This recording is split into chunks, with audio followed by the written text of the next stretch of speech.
When you go to companies, what are the top things you tell them about cybersecurity? You go into a company and then what do you do? What do you say? Well, my world as an owner of a smaller consulting firm, my world is on a smaller scale. I mean, I can talk philosophically with you about the big world, but my personal role is on a more of a micro level, where I'll talk to a company owner, I'll talk to a CEO, I'll talk to a CTO, and I'll try to make sure that my people implement what is needed on the ground. What's needed on the ground is two things.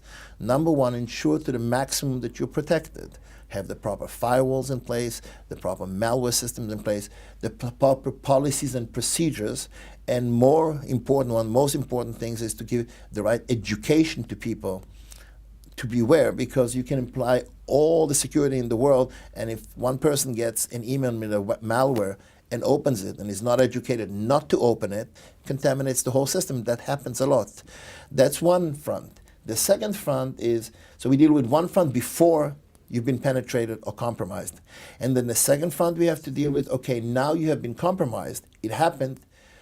Let's make sure that your defense strategy or your recourse is in place, if you want to call it. And that means that make sure that you have all the backups in place, all the systems and everything that you need in order to restore your systems as fast as possible. So part of the planning is one, defense, and at the same time making sure you have proper backups, and not one layer of backup, but multiple layer of backups, and a clear plan. What do you do in case you have been compromised? So one stage is before you get compromised, the second stage after you've been compromised. And education is a big part of it. I mean, just like the nearest comparison we can see is terrorism.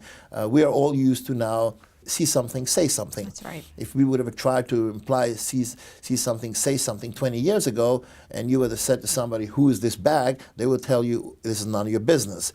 Today, if you say, who's this bag belong to? Somebody say, that's my bag. Or somebody will say, oh yeah, who does this belong? Because now we are educated as a public that a bag on the side can be trouble, like we had in the Boston Marathon, where bags were left on the floor. And again, we've learned the hard way. We have not learned. We've talked about it many times before, but until we had that happen, we really have not taken action.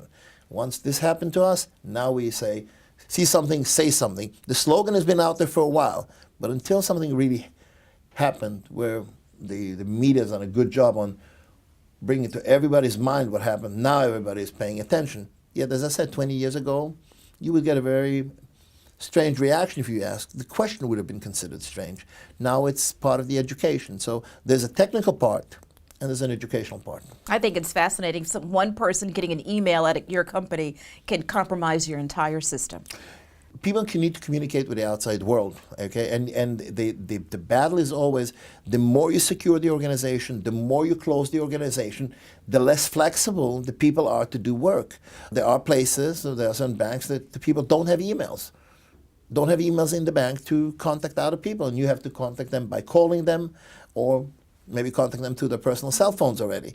If you put yourself behind a wall, nobody will penetrate, but you won't see the sunshine also. You can't communicate with if you cannot communicate with the outside world, if you can't get a single email from the outside world, and everything is closed, then you will not be compromised.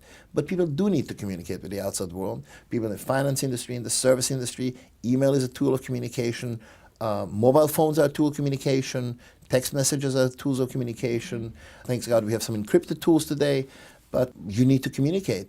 And all the security is in place, and it's enough that you get one message that is contaminated or is poisonous, and you open it. And we try to teach people, don't open unless you know who sent you that. Definitely don't open attachments. Basic stuff. It's really at the micro level.